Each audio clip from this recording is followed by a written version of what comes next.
quando você começou a investir? Eu Com que idade? comecei a investir com 14 anos, 2008.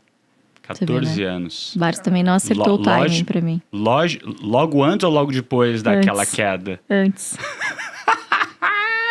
Começou bem. Colocou a mesada ali, ó.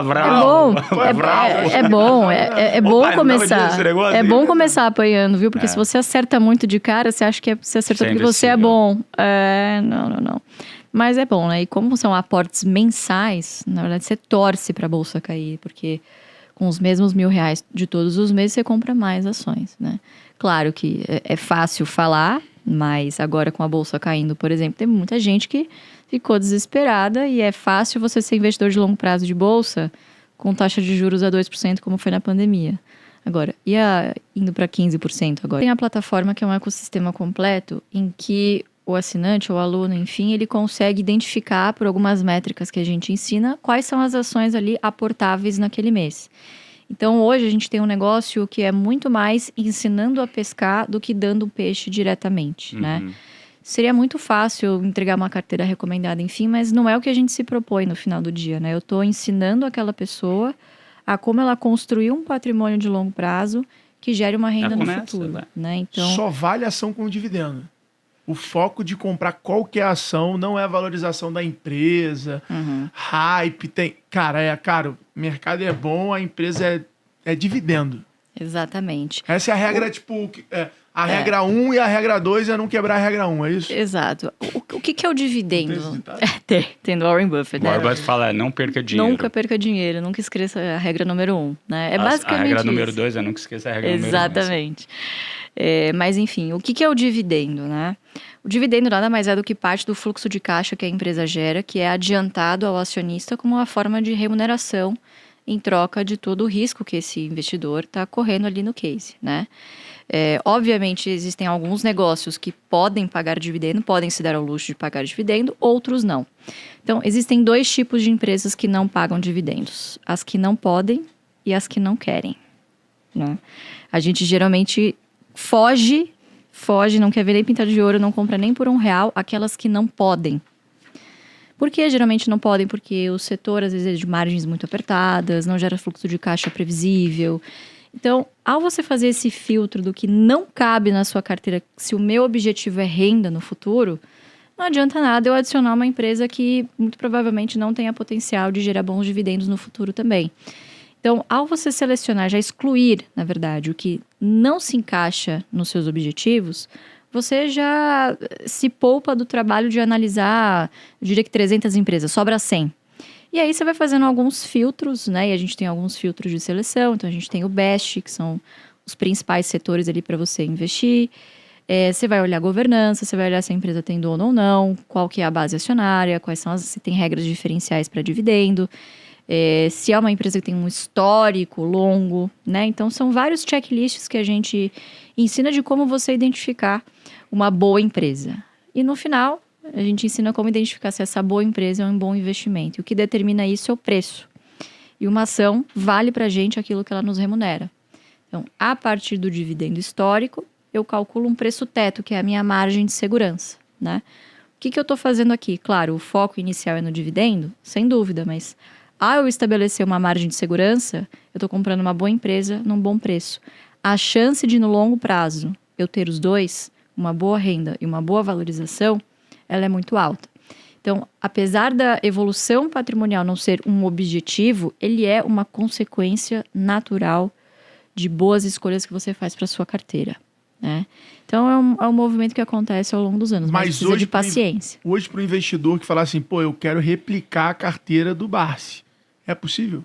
Perfeitamente possível. Claro que não necessariamente ele vai ter o mesmo retorno, porque os preços são diferentes, né? É muito disso, porque as nossas carteiras pessoais, inclusive a minha carteira, não é igual à carteira do Barsi, né? Depende do timing que você começa, do seu poder de aporte mensal, inclusive do horizonte de investimento que você tem pela frente, né? Então, são escolhas pessoais, mas se você quiser, você pode pegar a lista de empresas que o Barsi investe, estudar e começar por aí, por exemplo. Mas hoje vocês têm essa indicação, tipo, tem como teu aluno ou o cara que assina a tua plataforma, ele fala assim, esse mês a gente aconselha a comprar essas 3. Então, a gente tem a plataforma que é um ecossistema completo em que o assinante, o aluno, enfim, ele consegue identificar por algumas métricas que a gente ensina quais são as ações ali aportáveis naquele mês. Então, hoje a gente tem um negócio que é muito mais ensinando a pescar do que dando o peixe diretamente, né? Seria muito fácil entregar uma carteira recomendada, enfim, mas não é o que a gente se propõe no final do dia, né? Eu estou ensinando aquela pessoa a como ela construir um patrimônio de longo prazo que gere uma renda no futuro, né? Então, na nossa opinião, é muito importante que essa pessoa saiba o que ela esteja fazendo, porque ela vai ser ali a sua própria gestora, o seu próprio gestor ali da carteira que ela está fazendo, né? Agora, olhando para a expansão dos negócios, obviamente que a gente está olhando para outras linhas de crescimento nesse sentido, né? De fazer pelo cliente, né? Mas com muito cuidado, porque a gente sempre foi ensinado na nossa metodologia de que o cliente, o investidor, ele precisa estar no centro das decisões. Não é simplesmente delegar a carteira e esquecer e olhar uma vez por ano quando for fazer o imposto de renda, né? A gente é veementemente contra esse tipo de terceirização, né? Porque ao você terceirizar o patrimônio, você terceiriza a culpa também, né? É muito fácil depois você virar e falar, pô, mas investi nos negócios aqui que eu não sei o que é. Mas, pois é, o dinheiro é seu, você apertou o botão, a responsabilidade também é sua. Então, eu acho que faz parte também do amadurecimento do investidor, ele estar ciente das decisões que ele está tomando para a carteira dele, né? Então, começamos assim. E essa metodologia, ela serve para o Brasil, para investir no Brasil e em qualquer lugar do mundo? Sem dúvida, em qualquer lugar do mundo. Em qualquer lugar do mundo você tem banco, energia, seguro, saneamento e telecom, né? E historicamente, em todos os países, costumam ser setores, inclusive, de margens bastante altas e também são boas pagadoras de dividendos, né? Inclusive nos Estados Unidos, obviamente, é um mercado mais maduro, é um mercado com 200 anos de histórico, você tem ali uma infinidade a mais de empresas para investir do que aqui no Brasil, né? A diferença no Brasil é que aqui é tão incipiente ainda, a gente está falando de 55 anos de histórico só, sendo que 30 apenas são confiáveis desde o Plano Real. Então, a gente ainda tem uma certa instabilidade, uma volatilidade que permite que o investidor ainda selecione as suas ações com muita facilidade. Como eu disse, aplicando os nossos filtros, você sobram 30 empresas no final do dia, você escolhe a que mais for aderente ao seu perfil, você pode escolher as smalls ou as blue chips, que são as empresas maiores. Então, é um mercado que ainda te permite surfar no stock picking, que é você mesmo selecionar suas próprias ações, né? Lá fora, de novo, um mercado mais maduro, com muito mais opções de investimento, está se popularizando cada vez mais o investimento passivo através dos ETFs. Então, você, ao invés de selecionar as suas ações, você seleciona bons fundos passivos que sigam determinados índices e tem uma infinidade, inclusive, de ETFs temáticos lá. Então, se tem algum tema, alguma indústria, algum setor específico que te interesse, você pode investir diretamente através de um ETF, de maneira que ele replique um índice, né? Em mercados maduros tende a ser mais eficiente. No Brasil, que ainda é um mercado ineficiente. Exato. Essa ineficiência, obviamente, com uma média muito baixa, a média de conhecimento, você tem 2% da população brasileira apenas investindo. Então, as empresas que chegam à bolsa são as grandes vencedoras. São as que conseguem repassar a inflação para os seus preços, até mais, né? Porque tem esse poder de mercado. Enfim, são provavelmente os players que vão continuar ganhando, né? Então, são empresas resilientes nas crises e que são um pouco mais defensivas em momentos de crescimento, mas, de novo, são as empresas vencedoras que estão aí há mais de 100 anos, né? E você só faz investimento na bolsa ou você faz investimento também fora da bolsa? Por exemplo, tem uma empresa interessante que segue todos o seu checklist, tem uma governança boa e está apta ou gostaria de receber algum investimento? Não, só invisto em empresas listadas. Na verdade, a gente nem fala que investe na bolsa, a gente investe em ações, né? Porque o pessoal confunde muito a bolsa como se fosse uma coisa genérica. Nada mais é do que um grande marketplace em que você escolhe a quem você vai se associar. Nada mais é do que isso, né? Na verdade, é só burocracia. Exato. Né? É uma prateleira de oportunidades, né? Então, a bolsa em si não existe, né? O Ibov é um índice teórico, é uma carteira ponderada, em que 10 ações, a maioria delas ou bancos ou commodities, vai influenciar para onde o humor da grande maioria vai, né? Mas quando você se aprofunda e busca empresas com essas características específicas que eu comentei, né? Você consegue encontrar oportunidades tanto com o mercado subindo quanto com o mercado caindo, né? Mas só empresas listadas é que é o nosso foco. E quando você começou a investir? Eu comecei a investir com 14 anos, 2008.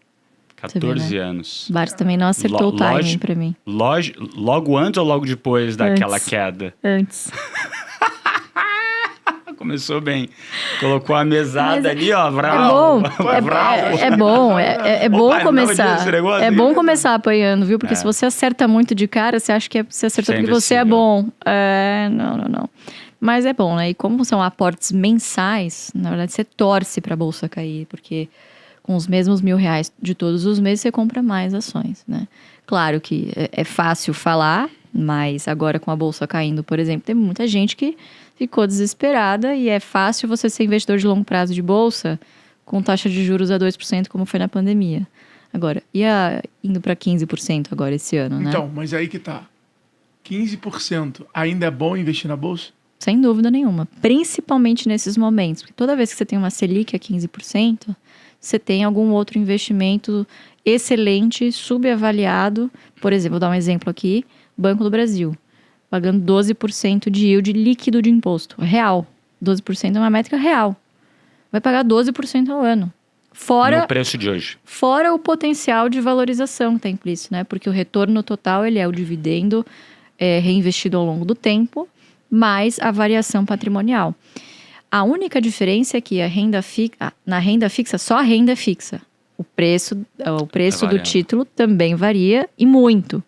Inclusive, quem foi em IPCA mais 5, 6,5 ano passado, achando que logo ia vender e não mirou justamente em levar o título até o vencimento, também está perdendo aí mais de 20% hoje na marcação a mercado, né? Então, na renda fixa, você sabe o que você está contratando.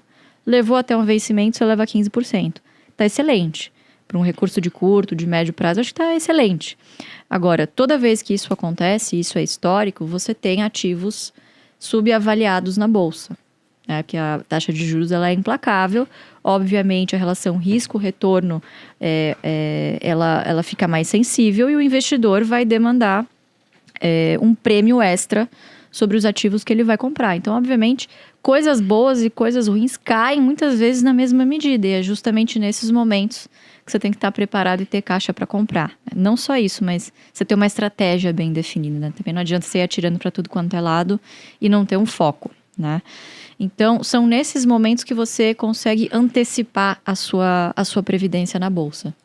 Porque ninguém está falando, empresas maravilhosas, em momentos impopulares, né? Além de ter um momento impopular na bolsa. Então, é o momento ideal para você começar. Fala, galera!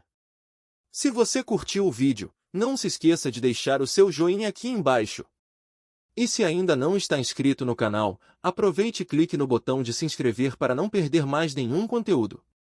A gente posta vídeos toda semana, então ativa o sininho para ficar por dentro das novidades. Valeu e até o próximo vídeo.